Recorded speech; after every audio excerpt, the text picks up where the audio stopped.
بسم الله الرحمن الرحيم السلام عليكم ورحمة الله تعالى وبركاته قلت هذا شرفت له هربان فيلا كلا دور كهرب من التلفزيون كورت الكرادي تلا ولي مركز جاك بيجان طلباتي تضوضه بلا أفراد أبريل لما دخل باتليتا ومدورو أركان هرب نمدان كبر كونورو سنك قلود ونتولي بمركز كمينا قضايا محكمتين تا مركز رجع ديجان كلامبر كنتم مركز بلي هرد دل أنك جيس دينا بدون أنك هاي ديجان كاسي ومركز حكومة مغدي محكمة إذا مدى قلب كودا أو يستمعين إنفافها وركاسيا. Anta may buuxa deegaanka lambar konton ee gobolka Shabeellada Hoose wali si rasmi ah ku bilaawatay dhigmaaladowka cadaaladtalowka Ilaahay naxariista nabadoon shuute oo sukumo tahay malaagyada deegaanka sida wiilanka kasaay bil ku hor wali si arandare ah meelanka diray nabadoon shuute sidiin eedaysana ee hata maxkamadda ciidamada qalabkooda Soomaaliya hor fadhiya ee marhuum kale u soo ranka dhamada israasaasan dhamartay ciidamada amniga iyo maleeshiyada hubaysanayeen Ilaahay naxariista nabadoon shuute iyo hamiin sagaal sahmiinimo iyo ka dileen bartamo deegaanka wareen iyo ka dileen habadeedan fara badan taasoo sheentay in madajay kala bar loo in koreey maxkamadda iyo dhigmaalatay dagaalka deegaanka goone haani marqaatada ku haayeen madidil ka dhiyaan waanu aragayeen eedaysanahay oo inta fadhaan waxaan ku arkay aniga oo gurigay iska joogo haween todob saac qadaadi ay taho qayladaan ay soo gashay qayladaantii oo ku baxay qayladaantii markaan ku roori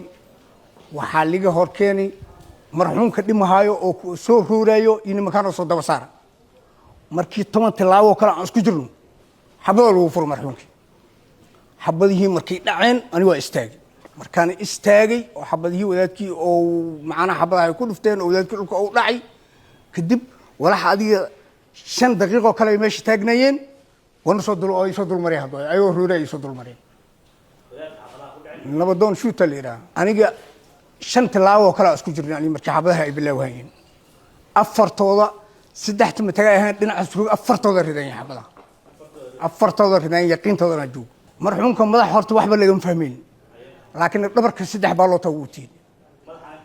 madax ibrow baa bindhaha dhabarka ay soo baxeen wax inta ku dhacday in kale nin fahmay ma jiro eedaysanaas markii dileen oo afartooda ay israaceen kadib labo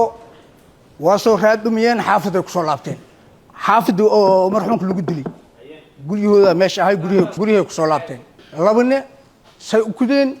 waa baxsadeen ciidana isla markiina dulimada yimid lamadii meesha laga soo qabtay labadii kalena meesha laga raacay salo raacdiisay maalin 7 saac la keenay kii inta waxa la diliyay maalin 7 saac meelahaas la dilay lama soconi muxuu sameeyay waa dagaalamay labadooda asigi mid inta joog labadooda waa dagaalamay labadooda markay dagaalameen marxuumkaas oo dhinta asigoo caafimaad qaba la soo qabtay waxaan ku arkay wajigooda nimanka 5 tilaabo ay jireen aniga adiga iska seen 5 tilaabo ii jirto toosho sidooso hadana agtay soo mareen markay soo dileen aniga agtay soo mareen ayaga toosho ku burhay ana toosho ku shid toosh markan ku shidi naga dameeyeen toosh markaas ka dameeyeen tooshka markii ani aan ku shidi kadib la dameeyeen tooshka wadamiyeen qor wataan arki markaas kadib xabada ay rideen saddexdooda cawo hiraawata oo 8 saac iyo 7 saac intii u dhaxayso darisan hay odag qayliisa ku soo kacay doqshuuta diqol laga dilay asoo cawaala afka gacanta ka soo bixi waa isoo maray dhaba oo hoodkay minkeeyda gaabisa dhaba ah oo naga dhaxaysa soo maray soo qayl hay ajiifku uu soo kacay waa ku soo roor cadaan bil 3 ahayd bari soo kor joogsay afar nin waa oo qorahay haasto huweysna ay asoo wada asoo daw joogin xabada ku fureen bari anay joogin oo wax lama inoo laak xabada ay soo fureen duqay ku dhufteen nacam way taas ana hootan kala lamaad waan soo kormaray waa isoo kormaray hadda waa isoo maray hadda anay banaanka ay waa ka istaagay xabada waa bariir way odagay ku dhufteen waa isoo kormaray saddex qofood waa aqoonsid laakiin ninkii xabada ku dilka oo gacanta ku furmay xabada badan ay ahayn kii afraad ma aqoonsan maya kaas ma aqaan ma aqaanka saddexdana aqaana isku dagaan nimanka waa baxday waa rooreen oo huweys ma daw raac karna ka dambe miidkiya ba aruurskiisa agal xabada dusha saddex uu yile madaxna waa burbursanay madax intaana ku dhacdo ma sheekan madax waa burburi mid guriisa keenay inta guriisa waa ka soo cararay miisi waa ka qaadnay minka laakiin wiil oo wiilkiisa gabartiisa ee soo roor meehaas isku dhacay meesha ka qaadnay minankiisaa geyn ma sheegi karaa ma sheegi karo taasi waa taas ma u caqaabi karo waxyaad oo hore ay u lahaayeen oo dantii ay handay u lahaayeen ma sheegi karo dilkaa kusoo roori darisaan nahay meeha isku dhinta iyo meesha darisaan nahay dilkaasaa kusoo roori aniga xabadda oo waxay hashoo waay nikaana dhihi kara maan waa kor taagnaay xabada waa waxay anina farkay qoriga liu qabti erada liu baneesti aniga oo kor taagno halaan hataa ma noo jiro 3 talaabo noo jirto aniga soo rooray eradaas uu furtay laakiin waa isla dileen dhamaantood xabado dhamaantood dileen laba inta ka waa kala go'een barmiidka ay hubsadeen oo dilka ay hubsadeen laba xagay ka baxday laban anay soo kormareen labada waxa ay soo kormareen mid ka maqan iyo mid ka dhex ku jiro laba buulada ay dhinaca ka galeen labadna waa xarida oo dhanaanay soo aadeen waa kala meey kala go'een laba doonka qayliyisiya ku soo kacay aniga xaafadii joogo yimid qayliyisi ku soo kacay walow uu yeeray marka soo baxay nimankaana dul taagnaayeen marka meeshii soo baxay nimanka guri aqalka hortiisa loo dilay wadaad aqalkii ku jiro hortiisa loo dilay aqalkiisa oo ani meeshii joogay asxaabtii waa ka soo kaxaysteen xaafadda ana joogay xaafadii ahayd horta waxa dilay duqa adi dhul oo shaqo 6 talaabo kala waa mitir ma qanana intaas ka soo kaxaysteen marka la meeshii oo yimideen xaafadda horteen waa loo dilay aqalka ka soo baxay asan aqalka hortiisa loo dilay hebelo yiro anoo ii wacay أنا معي ويرها أنا تو كلا اسمه ذا أنا وقالي ذا كسب بحي مرك قالي ما كسب بحي ولا تكلم ما قرلية دي بتاعنا ماشي اللي برتي حبذا وتر بدناين ولا حمد هذا برسناي لين عن حبذا ويلين واجوها حافظ جودي هذا أغلى بحي أنت وكلا هذا مرحوم مرقدك معمول كيمدي maamulka markuu yimid raadkii raaceen law intay u rooreen lawan sida aadeen lawdii sida aadeen ay raaceen waa soo heleen kuwa kale barqadiya soo qabteen hadan abdi uu yiraahdo markaas soo baxay xaafad oo aqalka baxay oo asan waa taagnaa iyo kan waa soo dul taagnaayeen asaga yimid guriga uu yimid guriga idiisa marxuumka lagu dilay ilaahay guriga erdiisa lagu dilay eedaysanyaalka iyo dhanisho ku dow dilkii oo jeesadeen nabadoonka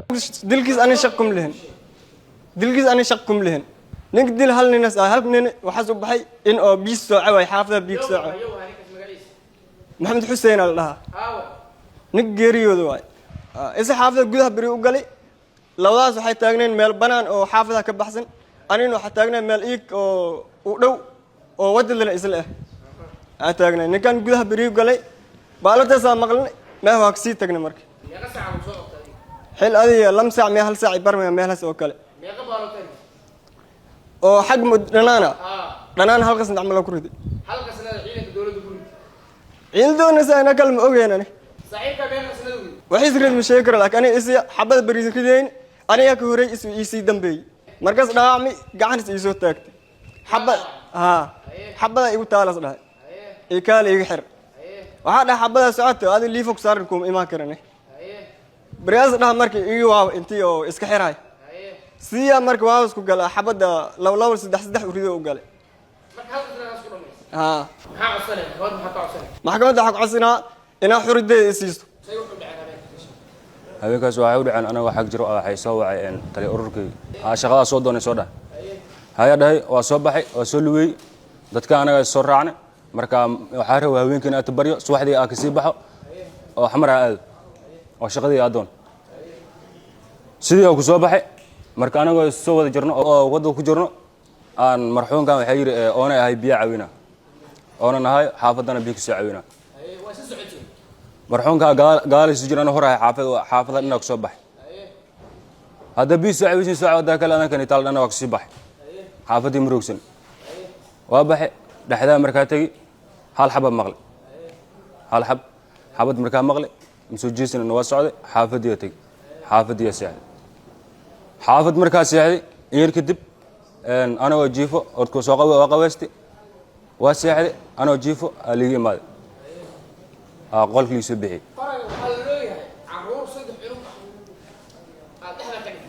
مايا قري قلوس كجري قال كاس المدولال كيا أو أدير كياس ألو كجري قري مع البوششكا مع الدريسكا قال كلاس كجري محكمة إدمان قرب كويت الصومالية iyo sheegtay in go'aanka ku saaran doonto kiiska raggan lanhaysada dilka nabadoon shuute oo la kadiri deegaanka lambar konton waana si weyn ka gorday deegaanka maqalka dhanka ka ah afarta sano ee marxuumka yahay halkaas ayuu ku dhan yahay maxkamadda aqoonka saari doonto kiiska waa xiran awistimo wartaal karlaade baydhabo warbixin ka saabsan markaas raadi media oo door markaas aadin hayna ku qaadatay tibiyowka hadhooyowka musharax ulhaynama koonfur galbeed shee aadan madow oo markaas shalay la ka dhaway biladka baydhabo bashir iyo faafaya warkaasiya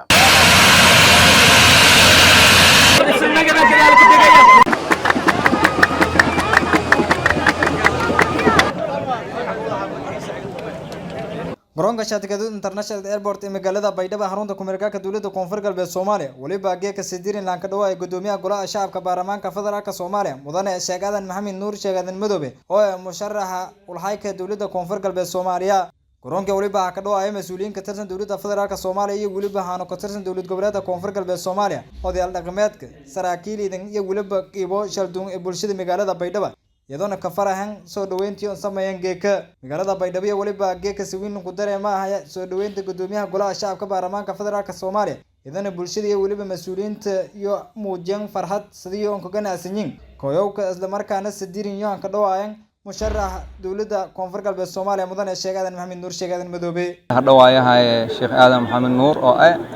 musharaxa xisbiga JSB u tartami doona jagada madaxweynaha maamul goboleedka Koonfur Galbeed soo dhaweyntaas iyo shacabkii magaaladan ka noolay iyo mas'uuliyiinta dhamaantii oo geeg han wada baxeen unina dadkii arinteeda ee meel raayisa ee hadhawaayahay ku insha Allah arrin aad muhiim ah oo shacabka Koonfur Galbeed geeka dhowr farxadood haysadaan tan ku horeeytay buu ahaa gobolkan una hata roogna ama Koonfur Galbeed ma ka jarna xurriyad oo xisbiye intii kooyaan xarumo ka furudaan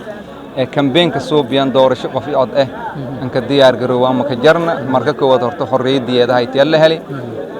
may Soomaali dhawna ogda shacabka magaaladan ka noolna ogda in magaalada guud ahaanba isbedel ku dhii maanta shucuurtay lama soo koobi karo waxa soo dhaweynaa gudoomiyaha la soo shaqeeyay 4 sanadood waxa leeyahay mudane gudoomiye soo dhawow waana musharaxa mataqaana JSB oo kooda tirsanahay insha Allah waxa leenahay mataqaana oo u jeedaa dadka mataqaana maanta Soomaaliyeed oo reer Koonfur Galbeed halkaan isku imaadeen aad iyo aad u faraxsanahay shucuurtay lama soo koobi karo waxaan ka rajaynayaa mataqaana insha hadduu Ilaahay kursi ku guuleysana anaga shalay dagaalka la soo dagaalna soo geesta ma nacab ma jirin waxay dawr shirna isku haysanay waxaan fili doonaa maadaama khibrad badan uu leeyahay oo muxuu ahaa ishay nin aad u soo shaqeeyay araare soo taagna ay tahay inuu iska ilaaliyo bawr sharinka aan ku arkay mataqaana adeerkiisa adeerkay dhawaartigay dhalay lafta garan corona bas ka shaqaad madow aniga taas su'aashaas mataqaana ishay aniga lafta garan shaqo soo qabto meesha qurxo isaga soo dhisay halkan waa ka salaamaya mimaqlas shaar madow waxa ugu fadhinaa waxa isku haysan bawr sharin arna dibashirina waa ogolaada santiin geeka may roognaha Shaatigaduud International Airport warteel karlaadiyeeda ma santiin horta maadada koowaad maadada lamaad may roogna Shaatigaduud International Airport ma dhawaayayna gudoomiyaha Sheekh Aadan Madoobe ahna musharax madaxweyne Koonfur Galbeed hadawaa kalena Sheekh Aadan Madoobe may bafadaane dhalinyaradii Koonfur Galbeed ini oonay meel raay eedkin qalbi furinyo ka dhawaadaas meel raayadeedan faraxsan wayba geeka dhawaayo jeeno roogne musharax koowaad ama musharaxa jamaahiirta JSB way balena insha Allah taala Koonfur Galbeed may wadadii saartay wadadii horumarka isbedelka amniga insha Allah taala Ilaahay subhanahu wa ta'ala wayba ku tuuganay in madaxweynaha dawlad goboleedka Koonfur Galbeed nagado mudane Sheekh Aadan Madoobe intii uu sanado insha Allah rajeeyaan taas may baraasiyay oo mudareer Koonfur Galbeed wayba sheegay Sheekh Aadan Madoobe intii gudoomiyaha baarlamaanka lama mar nagaday haddana waabunu dawlad goboleedkan dhiibanu insha Allah taala isbedel waa oday araare ila dhatuma shaqeeyo dalkana uu saniftiimay doonay isbedel markii eedeedan ka faraxsana way sagaareen ma hadnagay warbaahinta weyn Arlaadi Media iyo agaasimaha meesha eedeedan ma santii nastacana amar diin bin ama baad maanta waxaan aad ugu faraxsanahay mar labaad Baydhabo ku soo noqono runtii maalmahan way ka duunaan doonaan maalmihii hore maalmahan Baydhabo waxa u maana waxa waay in aan ka shaqeyno sidii maamulkii Koonfur Galbeed jamhuuriyadda madaxweynaha saddexda Koonfur Galbeed si loo dhis lahaa waxaan diyaar u nahay inaan ka shaqeyno may baanta ka dhawaayahane gudoomiyaha golaha shacabka ahna murashaxa xisbiga JSB Sheekh Aadan Madoobe Sheekh Aadan Barwaaqo geedkan ta ka dhawaayahana markaan maylana ha dhawaaw deegaanka iyo dadka ka jeed ha ka dhawaaw runtii mahadsantiin Arlaadi TV siin kuma nage siisin barga haytan shaati gaduud international airport bulshadii reer Baydhabo guud ahaantii intii may banaanka baan geekana guud ahaan ay suunyintii ha dhawaayaan sheekay shambarta intii garoonka ka dhawaayaan runtii farhad gooni ah nigata mayba muujaasa dareenka bulshada qabaan jeelanta liin qaba ya muujaasa guud ahaan mayba rajayana si u sii bisheegay maadaama halyeeyga digil marfleey samad bixinta in sheegad koonfur galbeed iyo dib u heshiisiinta qaybooyin ku wada doon walaan odayow mayba ka tiimaay intii isbedelkii sameeyay mayba macnuun sameeyay insha Allah sida u jeedid ama saar sheegtay waxaan diyaar u nahay inaan soo dhaweeyno maanta gudoomiyaha baarlamaanka mudane Sheekh Aadan Maxamed Nuur Madow ahna musharaxa GSB waxaad dareemi kartaa shucuurta magaalada isku soo baxa tan ilaa magaalada dadku way taagan yihiin caleemo qoyn ku soo dhaweynayaan waa oday Soomaaliyeed waa oday hore loo tijaabiyay waxaas leeyahay ninkii ku habboonaa koonfur galbeed madaxweyne xasan sheekh maxamuud uu ku mahadsan inuu doorto Sheekh Aadan Maxamed Nuur Madow in haliyey ah oo dadkan isku wadi kara dadkan 7 sano la soo dhaafay dhibaato badan baa ku dhacday xoogoo kalsooni xumo dhacday isjiid badan dhacay dadku waxaas leeyahay dhibaato badan ka jirto marka waxaas leeyahay ninkii dadkan isku keeni lahaa isku qaban lahaa solidarity muujin lahaa dadkan deegaanka nabadeen lahaa inuu asig yahay aaminsan may farxadnaa geek inuu garoonka ka dhawaayna gudoomiyaha baarlamaanka jamhuuriyadda federaalka Soomaaliya ahna musharax madaxweynaha dawladda koonfur galbeed marka hawsa dhawaan wala ku dambeeyay dabcan may qabaynayna erna madaxweynaha dawladda koonfur galbeed inuu erna qaba waayo may baa dareemo korta shucuurta dadweynaha araga hayta dadka oo koonfur galbeed guud ahaan may diyaaran ayina inay wax dhawaayaan dabcan la madaxweyne sidii la dhawaayay jariyaal la dhawaayahay marka may leenahay madaxweynaha dhawaaleena farxadan inuu dhawaayna wala nin kuwiina may baa in dalka isbedel ku dhiya ummadda koonfur galbeedna wala dantiyo inay ku hadalaan wala dantiyo aan habandhigaan wala nin ka muhiimsan intaasu ugu dambeyntii gudoomiyaha golaha shacabka baarlamaanka federaalka Soomaaliya mudane Sheekh Aadan Maxamed Nuur Aadan Madow oo ah musharaxa ansurun hilka ulhayga koonfur galbeed Soomaaliya yaan kuma hadnagay bulshada qiibaha shal duwan sida diiran ka dhawaayaan garoonka shaadgado international airport ee beledka Baydhabo gudoomiyaha ayaa sheegay haddii la doorado hilka ulhayga koonfur galbeed Soomaaliya antan horseeda doona bulshada koonfur galbeed Soomaaliya horumar waara isla markaana ka shaqeey doona midnimada amniga iyo waliba reedna sawka deegaanada koonfur galbeed Soomaaliya gaar ahaan reer koonfur galbeed dhibaato aan horseedaas banagadaas waliba rajeeyana ilaahi ku rajeeyana in dawlad goboleed koonfur galbeed meeli mas'uuliintii hor hadadaalin meel faylasheenen meelaha tiroogdiya hor ku socod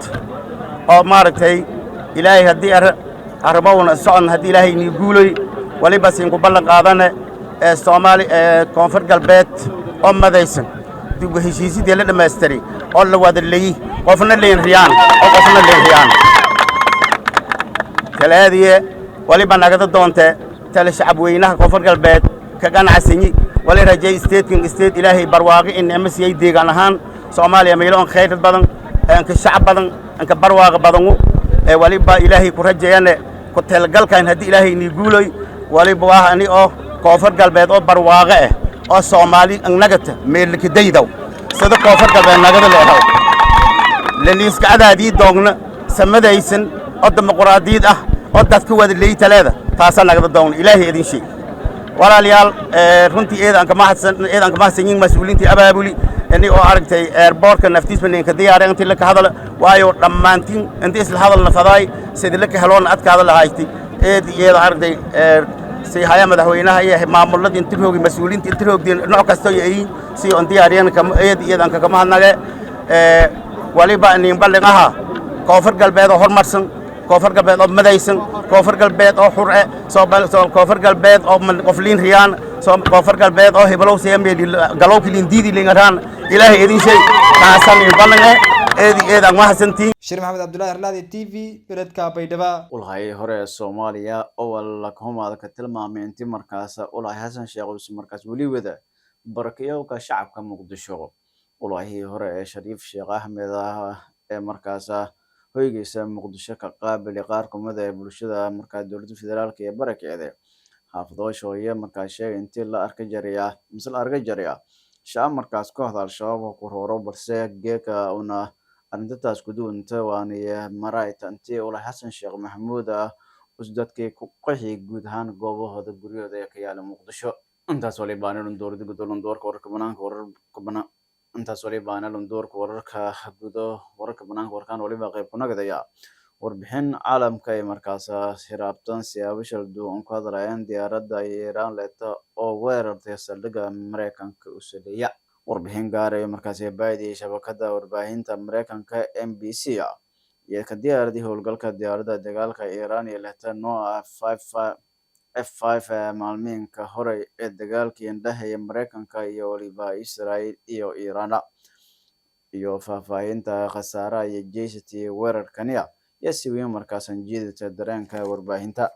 warbaahinta NBC markaas heegatay ila shal duwan iyo waliba saraakiil military oo Mareykan iyo markaas qorti intii qiimeynta sardoonka waliba falanqeynta la daabacay muuja santi markaas diyaaradda duuga oo Iiraan leeto nooca F5 iyo markaas ku guuleysantay markaas ku gudubta nidaamka difaaca hawada ee markaas heerarka badan leh ee Mareykanka isla markaana iyo markaas beegsatay saldhig military oo Mareykan oo markaas ka yaala Kuweyda waa arrin sida warbaahintu markaas sheegtay gol ku bedelaasa aragtida la ku haysada awoodda military ee Mareykanka ee markaas gobolkaniya warbaahinta waliba markaas sheegaysa intii weerarkan uu soo qayb ku haya weeraro taxane oo markaas la ka qaaday in ku badan 100 bartilmaameed markaas ka yaala dalal dhowr oo gobolka markaas ka tirsan aan soo markaas sabay intii khasaare iyo markaas deeran kaabayaasha militariga sida warshado raadaarada diyaaradaha iyo waliba xarumaha ciidamada gudaha waliba inta ka afaneen warka hiraabna telefishinka warteelka raadiga warka OSS saarayna sina direysay umra kaamirada intuu warka sheekoonada noosku doonay baas mutabanaysa saamay amaana la hiraaban fayda